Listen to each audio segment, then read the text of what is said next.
ये 4 खिलाड़ियों की वजह से टीम इंडिया श्रीलंका के खिलाफ वनडे सीरीज में हार गई। इनमें से कुछ खिलाड़ियों का टीम इंडिया से पत्ता कटना तय हो चुका है। श्रीलंका के खिलाफ 3 मैचों की वनडे सीरीज के हार के बाद अब टीम इंडिया बांग्लादेश के खिलाफ टेस्ट मुकाबले खेलेगी। लेकिन सबसे बड़ी और हैरानी वाली बात यह है कि चैंपियंस ट्रॉफी 2025 से पहले टीम इंडिया केवल 3 वनडे मुकाबले खेलेगी और उन 3 वनडे मुकाबलों के आधार पर आपको तय करना होगा कि आपकी स्क्वाड चैंपियंस ट्रॉफी के लिए क्या होगी। सोचने वाली बात यह है कि 6 फरवरी में हम अपना अगला वनडे मुकाबला खेलेंगे और 19 फरवरी को चैंपियंस ट्रॉफी शुरू हो जाएगी। मतलब एक बात तय है कि श्रीलंका के खिलाफ खेली गई सीरीज से भारत की स्क्वाड तो तय कर ली गई है कि भारत की चैंपियंस ट्रॉफी के लिए क्या स्क्वाड होगी, क्योंकि इंग्लैंड के खिलाफ जो भारत की वनडे सीरीज की टीम उतरेगी वही चैंपियंस ट्रॉफी आपको खेलते हुए नजर आएंगे। एकदम वहां पर कोई बदलाव करने वाली टीम इंडिया है नहीं। तो जो श्रीलंका के खिलाफ हमें कुछ ऐसे खिलाड़ी मिले जिनकी जगह उस स्क्वाड में पक्की हो जाती है, तो कुछ खिलाड़ी ऐसे भी मिले जिनका अब टीम इंडिया से पत्ता कटना तय है। क्योंकि देखिए, श्रीलंका के खिलाफ हम 27 साल बाद हारे हैं। As compare to Sri Lankan cricket team, India बहुत ज्यादा मजबूत टीम थी। यह हार एक ऐसी हार है जिसने इंडियन क्रिकेट टीम पर बहुत सारे सवाल खड़े किए हैं और कहते हैं कि हारना भी जरूरी है अपने आप में सुधार करने के लिए। तो यह वो मौका है कि कुछ खिलाड़ी जिन्होंने खराब खेल दिखाया है, अब गौतम गंभीर और रोहित शर्मा बाहर करेंगे। ऐसा इसलिए है क्योंकि चैंपियंस ट्रॉफी के लिए ज्यादा समय नहीं बचा है, केवल 3 ही तो वनडे मुकाबले खेलने हैं। और अगर आप श्रीलंका की हार को एनालिसिस करोगे तो ये 4 खिलाड़ी आपको सबसे बड़े गुनहगार के रूप में साबित नजर आएंगे। उन 4 में से कुछ 1-2 खिलाड़ियों का अब चैंपियंस ट्रॉफी से पत्ता कटना भी तय हो चुका है। मतलब आने वाले वनडे मुकाबलों में वो आपको नहीं खेलते हुए नजर आएंगे। आप किसको मानते हैं कमेंट में जरूर बताएं। श्रीलंका की हार की सबसे बड़ी वजह वे ये 4 खिलाड़ियों के बारे में जान ले। उन 4 खिलाड़ियों की सूची में सबसे पहले पायदान पर नाम शिवम दुबे का आता है। शिवम दुबे वह नाम है जिस पर बहुत ज्यादा भरोसा जताया गया था। T20 बाद वनडे फॉर्मेट में भी इस खिलाड़ी को मौका दिया गया। हार्दिक पांड्या की जगह पर इस खिलाड़ी को जगह दी गई। IPL में शानदार परफॉर्मेंस देकर उसके बाद T20 world cup champion team का हिस्सा रहकर अब वनडे फॉर्मेट में जगह पक्की हुई थी। लेकिन तीनों ही मुकाबलों में शिवम दुबे ने न केवल अपनी बल्लेबाजी से निराश किया बल्कि गेंदबाजी से भी। शिवम दुबे पहले मुकाबले में जरूर 25 रन की पारी खेलते हैं, लेकिन दूसरे और तीसरे मुकाबले में बिल्कुल फ्लॉप साबित हुए। एक अच्छा मौका था कि अपने आप को वह प्रेशर मुकाबलों में रनों का पीछा करते हुए एक सही एग्जाम्पल के तौर पर सेट कर सकते थे, लेकिन वह ऐसा करने में नाकाम रहे। और इतना ही नहीं, वह अपनी गेंदबाजी से भी केवल 1 विकेट चटकाने में कामयाब रहे, और जिसकी वजह से शिवम दुबे का आने वाले चैंपियंस ट्रॉफी में और आने वाले वनडे मुकाबलों में टीम इंडिया से पत्ता कटना तय हो चुका है। क्योंकि हार्दिक पांड्या की वापसी हो जाएगी और ऐसे में हार्दिक पांड्या को जदी जाएगी तो शिवम दुबे अब किसी भी एंगल से उस इंडियन क्रिकेट टीम का हिस्सा बनते हुए नजर नहीं आ रहे हैं। और मानो श्रीलंका खिलाफ खेली गई वनडे सीरीज चैंपियंस ट्रॉफी तक तो यह के आखिरी सीरीज साबित हो सकती है। वेलिस लिस्ट में दूसरी पायदान पर नाम मोहम्मद सिराज का आता है। देखिए, मोहम्मद सिराज वो खिलाड़ी है जो श्रीलंका के खिलाफ वनडे फॉर्मेट में तेज गेंदबाजी की अगुवाई कर रहे थे। हाँ, हालांकि पिच स्पिनर्स के कुछ ज्यादा ही अनुकूल थे, लेकिन आप तेज गेंदबाज के तौर पर मोहम्मद सिराज उतना ज्यादा छाप नहीं छोड़ पाए, क्योंकि मोहम्मद सिराज ना तो नई गेंद से विकेट ले पाते हैं और ना ही प्रेशर मुकाबले में अच्छी गेंदबाजी कर पाते हैं। ऐसा लगता है कि जसप्रीत के बिना इस इंडिया की तेज गेंदबाजी का कोई वजूद ही नहीं है। देखिए, चैंपियंस ट्रॉफी और आने वाले वनडे जसप्रीत की वापसी हो जाएगी, मोहम्मद शामी की वापसी हो जाएगी फिर, और उसके साथ साथ में अर्शदीप सिंह तो आपके पास है ही। हार्दिक पांड्या तेज गेंदबाजी में है तो फिर मोहम्मद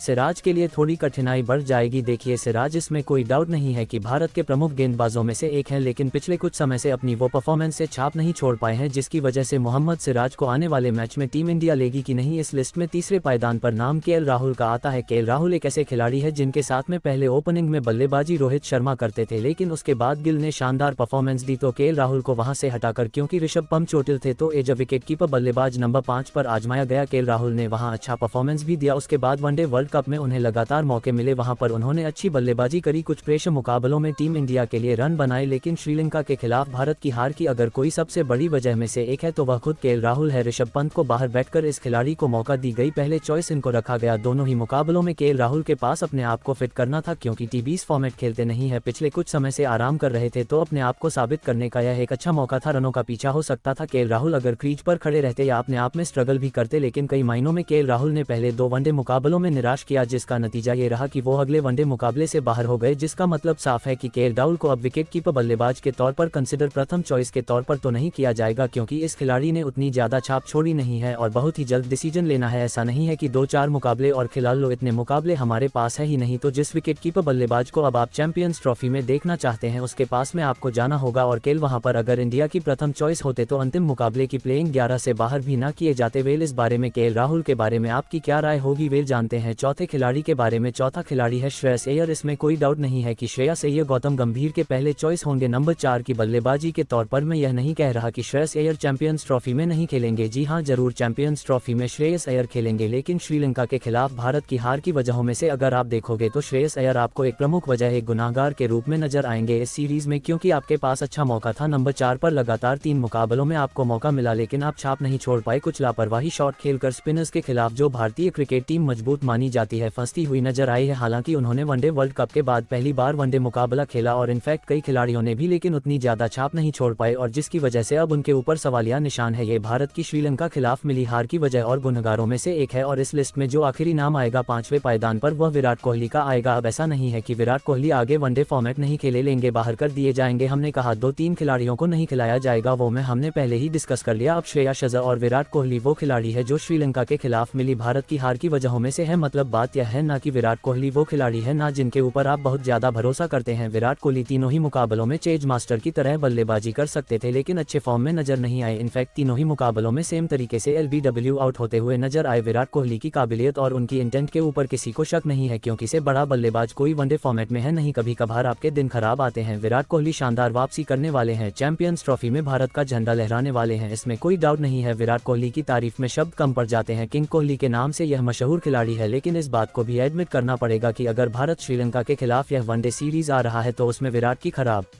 परफॉर्मेंस सबसे बड़ी वजहों में से एक रही बात विराट की, तो कब तक विराट और रोहित के ऊपर डिपेंड रहोगे? आपको इनसे आगे भी बढ़ना होगा, सब कुछ ब्लेम इनके ऊपर नहीं दिया जा सकता है। वेल, आप क्या सोचते हैं इन 4 खिलाड़ियों और विराट के बारे में? कमेंट सेक्शन में अपनी राय जरूर बताएं।